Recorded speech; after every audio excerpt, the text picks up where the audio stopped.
struggling to market to your ideal clientele with old branding that worked for you years ago? This branding gap is playing a huge role in your current client conversion rate, and you may not even know it. We've heard it all before. My website doesn't matter that much, or I'll get to it eventually, but years go by and yet you're still asking the same question.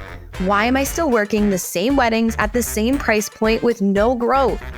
So what does your current brand and website say about you? Does your copy actually captivate your ideal clientele, or are they quickly closing your site and connecting with someone else? It's time to give your brand some pampering at the Creative Cabana, your all-inclusive strategy and design studio. With over a decade of experience as wedding vendors, their full-service team knows exactly how powerful great branding can be for your business growth. Whether you need a complete brand refresh or just a touch-up with services like website design, brand identity, or copywriting, they've got you covered. And for filmmakers out there, they also specialize in logo animations so that your film can feel that much more elevated. This is something I just invested in, and it's brought an entirely new look to my films. So you poured your heart and soul into your business. Now it's time for a brand that connects with your customers on every level. Visit their website today and use our discount code WGY300 for $300 off your first project at creativecabana.co.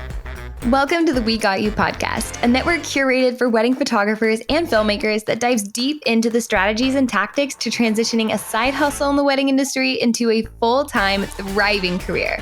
We're your hosts, luxury wedding filmmaker Emma K. Films and luxury destination wedding photographer Hannah Brook Photography. It wasn't too long ago that we picked up our cameras for the first time, having absolutely no idea where it would lead us. Years later, we're traveling the globe for beautiful destination weddings, build our dream lifestyles, and run multi-six-figure careers.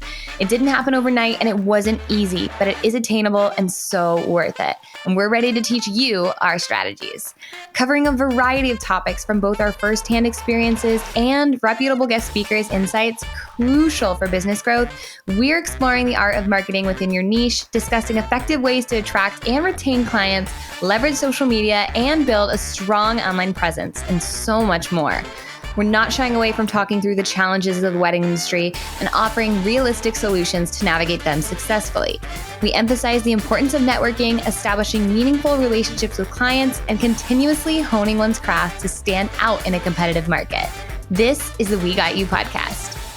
Hello. Happy Monday morning. I hope that wherever you guys are listening from, whatever day you're listening on, you guys are having a great week so far and that you are being as productive as possible today in whatever regards that looks like. I know for a lot of us here on the West Coast, that looks like moving into slow season, really working on our backlog, taking some self-care days, making sure that we're not feeling burnt out, but still pouring a lot of time and energy into edits. And I know for a lot of people on the East Coast, that looks like potentially moving into a busier season for weddings, working with clients, managing bookings, making sure that you are getting previews and highlights and teasers and everything out. So whatever it is that you're working on, even if it's self-care, especially if it's self-care, I hope that you guys are feeling very productive. But today I know that these last couple weeks, Em and I have been really diving into what it looks like when somebody inquires with you.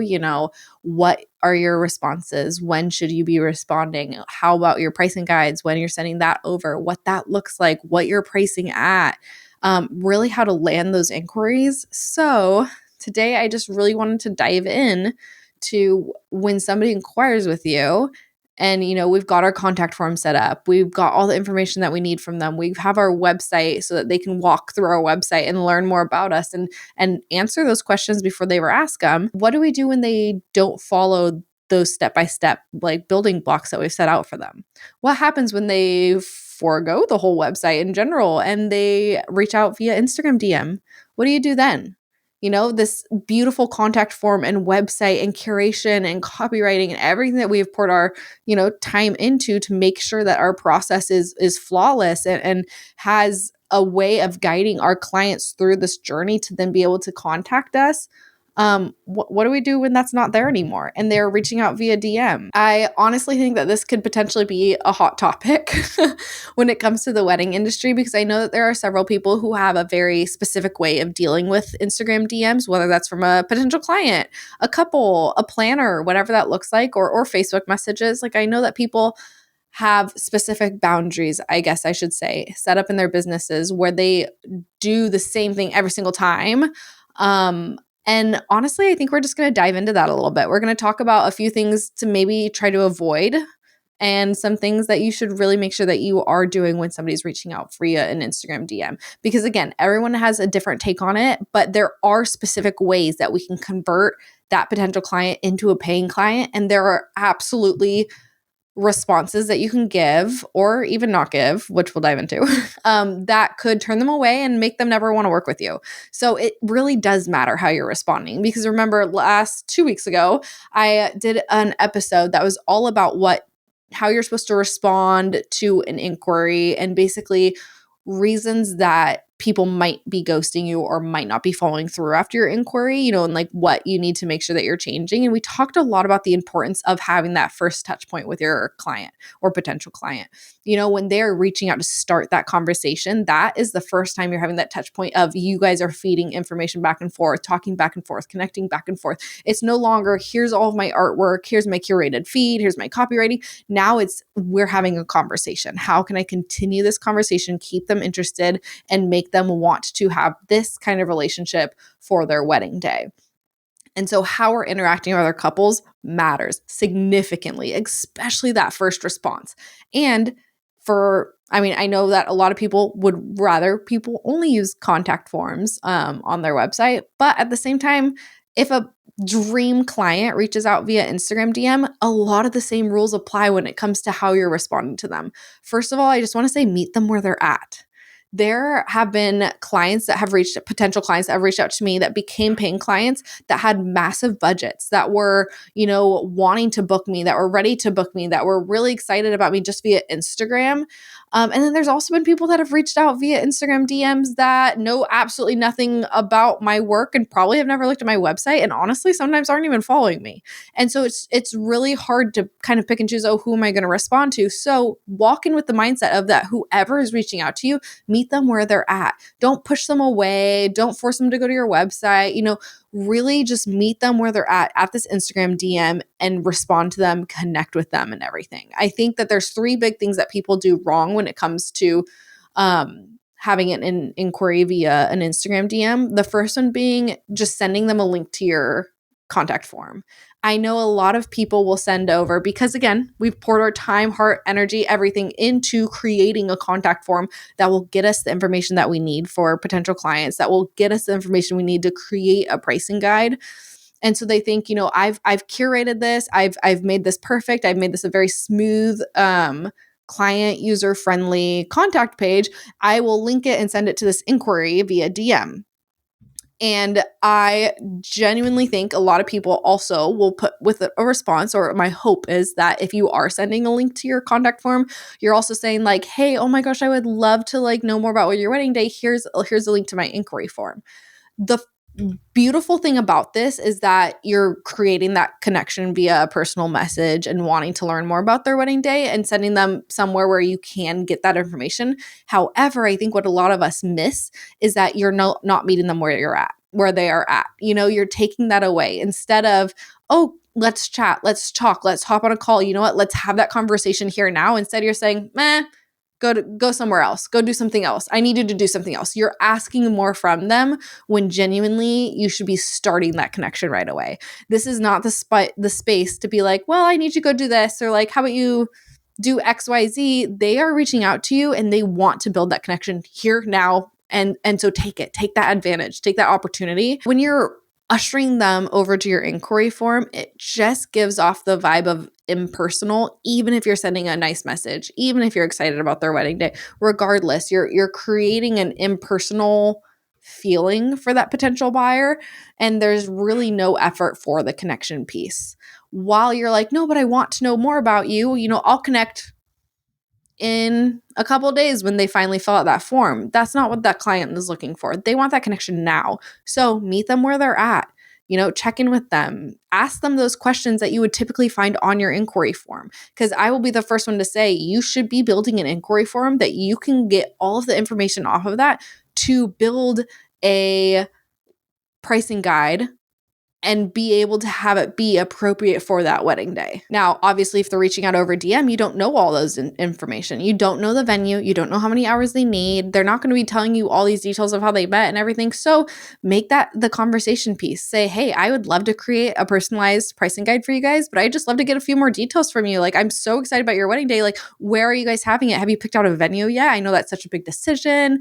Really get to know them through that conversational piece. And to be very honest, I love when people inquire over DM because instead of it feeling like they're filling out a form, I can still get all that information and start that connection earlier on in the process. So look at it as a win, as a bonus, as a plus of getting to make that connection even earlier than you typically would, and that many other photographers probably will get to with them because they are reaching out to you via DMs. You're able to create that connection right off the bat.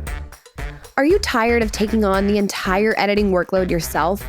Are you tired of staring at a screen for days on end, feeling burnt out and creatively exhausted?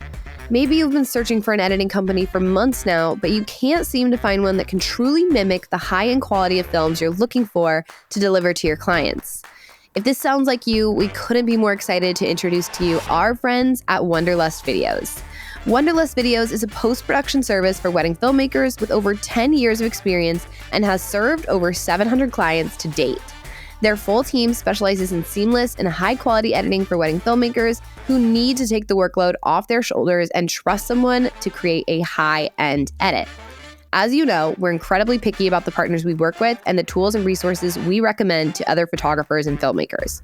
With that being said, I myself, Emma, have gone through the process firsthand to use Wonderlust Videos myself and vet their entire process so that I can recommend them to you today with confidence. Wonderlust Videos can edit your highlight films, social media teasers, doc edits, and so much more. Their team edits on Premiere Pro, Final Cut Pro, DaVinci Resolve, so it's time to get the help you need and start outsourcing today. You can start with Wonderlust Videos right now at wonderlust-videos.com and use our code WGY10 for 10% off your first project. Does your current client delivery system feel unexciting, limiting, and boring? Maybe you're still using good old Google Drive or Dropbox to deliver your clients' wedding films. If the answer to these is yes, it's time to level up your video delivery experience with VidFlow. VidFlow is a pay-per-use online platform that allows you to deliver fully branded websites for each of your clients.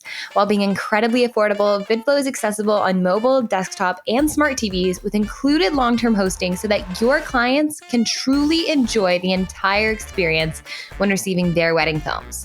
When I first found VidFlow, it was such an easy switch that truly benefited my business substantially.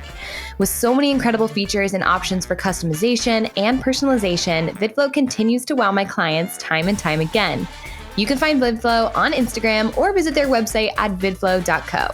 Use our code WGY20 for 20% off a yearly premium membership and level up your client experience today with VidFlow.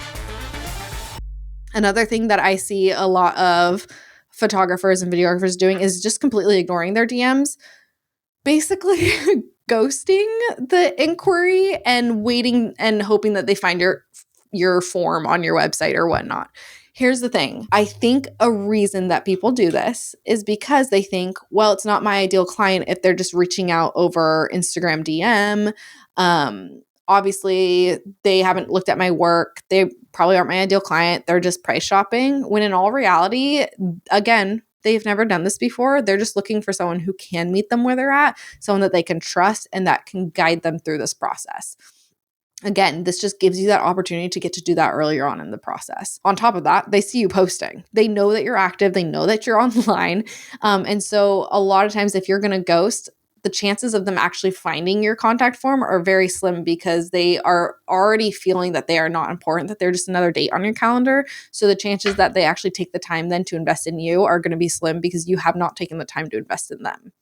Also, I would love for you guys to really think about this. How many times have you reached out to a photographer or a videographer that you really looked up to, you really love their work, and maybe you were just asking a simple question like, hey, what camera do you shoot on, or what presets do you use, or do you do mentorships? Just asking them a question and inquiring via DMs, and then they never responded. How many times does that happen? Because I know for me, I'm like raising my hand over here. I have definitely looked up to photographers via Instagram, and I've reached out via Instagram, either asking them about like, hey, back when I was first starting, I was asking about presets, asking about gear. Currently, I've asked people about film cameras that they've been using, and their experiences with it and what they love. And I know that there's some people that I reach out to via DM on Instagram, but you think about that, and as a professional, even we're still communicating via DM, asking people, and when they don't respond, I mean, it kind of feels shitty. And the people that I really respect are the ones that take the time to answer and don't blow you off, don't push you off, but are like, hey, yeah, this is what I use or whatnot. Obviously, I'm not over there asking a million questions about, their entire workflow process, but I have been in people's DMs before where I have asked them a question here or there, or, admired their work and loved their work, looked up to them. And the feeling of getting a response from them felt so exciting because I knew that they were investing time in me. And I thought, wow, that's so exciting. If I were to go invest in an educational mentorship from somebody, they would be somebody that I would want on that list. If it was somebody who had never responded to me, I probably wouldn't reach out with them for a mentorship because I just genuinely feel like they're not ready to invest that time in me unless I'm paying. And that's not how your potential clients should feel. Your potential clients should feel like, money or not, you are there, you're ready to answer questions, you want to get to know them, you want to know their story so that when they are paying you, you are still just as invested. They shouldn't feel like there's a price tag attached to your connection or your investment in them. And one of the last things that I think a lot of people will do is just ask them to go to their website. Like, hey, if you can just actually just go to my website, there's an inquiry form that I would love for you to fill out. That's basically another way of just attaching a link to your inquiry form. I think a lot of people in their bios, I know that a lot of people used to, I have not seen it as much recently, but a lot of people used to say like, hey, no inquiries via DM, use my website. I genuinely think, again, DMs are a form of communication for a reason. Use them. If your potential clients don't follow all these exact rules, you might lose out on the best booking, the best couple, the best opportunity that would come your way. And so make sure that you're taking advantage of that wherever that lands you. You can get the information from your couples via DM with a conversation. You can hop on a call with them. You can schedule a call via DMs. You can still do all the things that you would typically do in your inbox that you can then also do in a DM. You can send over a pricing guide to their email once you've had a conversation via DM. Maybe they don't want to hop on a call, get their email and say, hey, I'm going to shoot this over via email. I'll send you a DM when I have sent that. Make sure that you are meeting them where they're at because, again, nobody's going to want to invest energy, time, or money into you unless you are investing back into them. They need to feel like it's a reciprocal relationship. I know that when somebody is investing time into me, even if somebody helps me with something little, like helps me with the film camera of what they're using, or maybe how they're editing their film, or any small little something, I feel like I want to reciprocate and I want to give something back. I want to book a mentorship. I want to work with them. I want to comment on all of their posts. There is that rule of reciprocation where the more that you are investing in people, the more that they are going to feel tied and want to invest in you. So just a reminder, little recap from today. When people inquire via DM, the first thing you should do is have the mindset of meeting them where they are at. Remembering that DMs is a form of communication for a reason. There's a reason that they're there on Instagram. Your Instagram is a curated feed and profile and portfolio of the weddings you're wanting to book. And so if somebody's seeing that and saying, hey, this might be my photographer, take that opportunity and run with that, create that connection, use that as an opportunity to get to connect with them even earlier in the process. I really believe that a lot of this comes down to mindset, where there are some people who potentially it's an ego thing where they're like, nope, go fill out my inquiry form. Like, this is how I do it. This is the only way couples will get to me is through my email. You're limiting yourself then to couples that potentially aren't wanting to work the exact same way as you. And I know myself, some of my favorite couples have been ones that are not as traditional, or maybe haven't inquired via a contact form. Maybe they've gone directly to my text messages because they had a friend who used me as their photographer. There's just so many avenues that somebody can reach out to you, and we keep those open for a reason. A huge reason we have Instagram, that we have TikTok, that we have Facebook, that we have our phone number potentially on your profile or on your website or something, is so that there are ways for people to reach out to you. So then now if suddenly you're stifling those ways for somebody to reach out to you, what is the purpose of having all those avenues open? So just really having that mindset of, this is what I'm going for. I am trying to create ways for people to reach me and ways for my potential clients client to get a hold of me. And don't limit yourself when they then try to do exactly that. But again, don't send a link to your inquiry form. Don't ask them to go over to your website. Don't ignore them or ghost them. Really meet them where they are, learn more about them, connect with them, and recognize that an inquiry via DM is so similar to an inquiry via your inbox or your contact form. All you have to do is have that conversation to get that information that you would have had via a contact form, and then continue the same process that you would typically have. I know that today was a little bit shorter of an episode, but hopefully this kind of like helped with the stigma around Instagram DMs and just a little bit of the thought process behind what that looks like with a potential client or buyer inquiring via a DM versus the whole entire process and everything that we've set up via our website and Honeybook and everything. When we're so planned to have things happen one way and then suddenly someone tries to do something a little different, it can throw a lot of people off their game, which is why I know people react the way that they do. But just reminding you that like people want to reach out to you, people want to work with you, so let them. But again, I hope you guys are having a great week. Hopefully this was a little bit of help wherever you are in your season, whether it's slow, busy, wedding season or whatnot. But yeah, so grateful to have you guys on here today, and we will see you guys next week on the We Got You podcast. Thanks for listening to another episode of the We Got You podcast. We would absolutely love it if you could take an extra minute to leave us a review and let us know what you think. DM us a screenshot of it and we'll send you a coffee on us. If you want access to an exclusive community, rad freebies, giveaways, and wedding referrals, then join our Facebook group today. Also, if you aren't already, subscribe to our YouTube channel and make sure that you're following along on Instagram at WeGotYou_podcast to stay up to date. We'll see you next week on the We Got You podcast.